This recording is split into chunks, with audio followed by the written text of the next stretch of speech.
नमस्कार प्रिय बंधुओं, मैं आचार्य दीप जोशी स्वागत करता हूं आपका अपने चैनल ज्योतिष ज्ञान दीप में। जन्म पत्रिका का विश्लेषण कैसे किया जाता है, कुंडली कैसे देखी जाती है और कुंडली में कैसे और किन बातों का हमें ध्यान देना चाहिए और कुंडली देखने के लिए महत्वपूर्ण कौन से बिंदु हैं। आपके समक्ष एक जन्म पत्रिका है।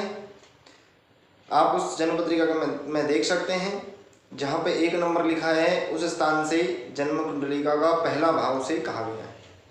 और जहाँ 12 नंबर लिखा है, यह द्वादश भाव है, 12 भाव। इन 12 भावों का समस्त खेल जन्म पत्रिका का विश्लेषण में है। और सूर्य से केतु तक 9 ग्रह होते हैं, उन 9 ग्रहों का समस्त खेल जन्म कुंडलिका का विश्लेषण में है। तो आइए जानते हैं जन्म कुंडलिका का विश्लेषण कैसे किया जाता है।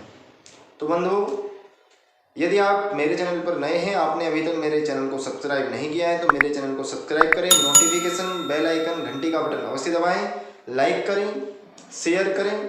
बंधु, एक अच्छे ज्योतिषी के लिए किन विशेष बातों का ध्यान देना, विशेषकर किन बातों का ध्यान देना अनिवार्य है। एक अच्छे उत्तम ज्योतिषी को क्या ज्ञान रखना, किन महत्वपूर्ण कुंडली देखने के लिए महत्वपूर्ण प्रारंभिक बिंदु क्या हैं, उनके बारे में हम आज बात करेंगे। जहाँ पे जो अंक लिखा हो समझ लीजिए वहाँ पे वह राशि है, अर्थात छठी राशि है या 5वीं राशि है या पहली राशि है या 10वीं राशि है। इस क्रम में राशियों का जब हमें बोध होता है, उसके बाद हमें राशिपति का बोध होना चाहिए, अर्थात किस राशि का स्वामी कौन सा ग्रह होता है। जैसे मेष राशि के स्वामी मंगल होते हैं, वृष राशि के स्वामी शुक्र, मिथुन राशि के स्वामी बुध, कर्क के चंद्रमा, सिंह के सूर्य, कन्या के बुध, तुला के शुक्र, वृश्चिक के मंगल, धनु के गुरु और मकर और कुंभ राशि के स्वामी शनि होते हैं। मीन राशि के स्वामी पुनः गुरु होते हैं। तो इसी क्रम में जैसे हमें राशि ज्ञान है, जैसे कि आप जानते हैं सूर्य और चंद्रमा एक एक राशि का प्रतिनिधित्व करते हैं, अन्य बाकी ग्रह 2 राशियों का प्रतिनिधित्व करते हैं।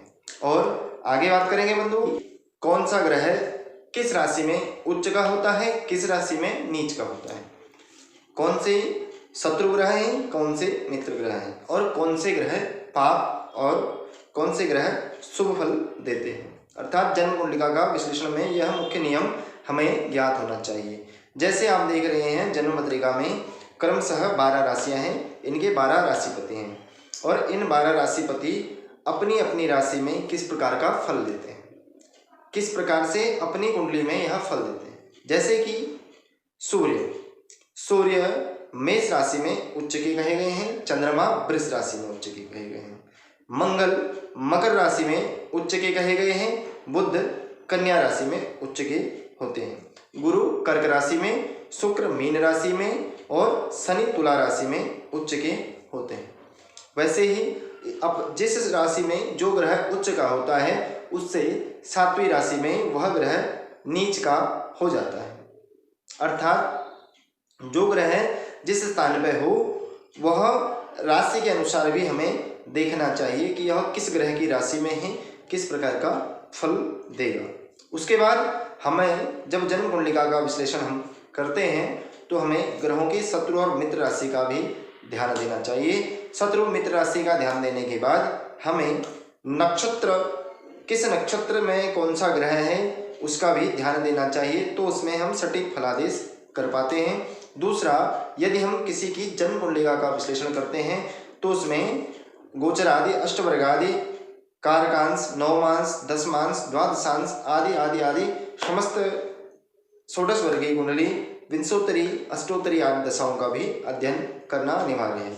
जब हम समस्त प्रकार के दशा आदि का अध्ययन भी कर लेते हैं, उसके बाद हम एक अच्छे निर्णय पर पहुंच सकते हैं। दूसरी चीज बंधु, यदि हम किसी भी ग्रह, किसी भाव और किसी भी स्थान के बारे में, किसी भी कुंडली में कौन सा स्थान किस प्रकार से फल देता है उसके बारे में हम ज्ञान रखते हैं तो सटीक फलादेश करने में एक उत्तम और श्रेष्ठ स्थान, श्रेष्ठ अनुभव हमें प्राप्त होता है, जिससे हम किसी भी प्रकार से सटीक फलादेश कर सकते हैं। जैसे कौन सा ग्रह, शुक्र ग्रह या मंगल ग्रह या कोई भी 9 ग्रहों में से एक ग्रह हम ले लेते हैं। जन्म कुंडलिका में हम जानेंगे किसका विवाह योग कैसे बनता है या संतान योग है या नहीं है। जैसे पंचम भाव का कारक गुरु है, गुरु की दृष्टि पंचम भाव पर है, 5 का अंक जहाँ पर लिखा है, और पंचमेश उच्च का हो और शुभ हो, वह पंचम भाव में बैठा हो या पंचम भाव को देख रहा हो, तो इस प्रकार से संतान योग का हम एक निर्माण हम देख सकते हैं जन्म पत्रिका में कैसे बन रहा है। तो यह समस्त विषय जन्म पत्रिका देखने में हमें विशेष ध्यान देने चाहिए। और बंधु, जो मैंने आपको ग्रहों की अवस्था, उच्च नीच आदि अवस्था बताई है, या जो इसमें आगे ज्ञान ज्योतिष का एक अपार एक पूर्ण शास्त्र है, इस पूर्ण शास्त्र के बारे में जितना कहें उतना कम है। जितना मनुष्य जानता है वह एक सागर में गागर के बराबर है।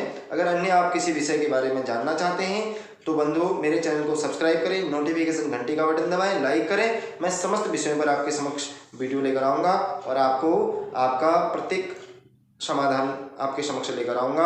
आपके हर प्रश्न का उत्तर देने का प्रयत्न करूँगा। बंधुओं, यदि आप जन्म पत्रिका का विश्लेषण कराना चाहते हैं तो मेरा नंबर दिया गया है, उसमें आप संपर्क कर सकते हैं।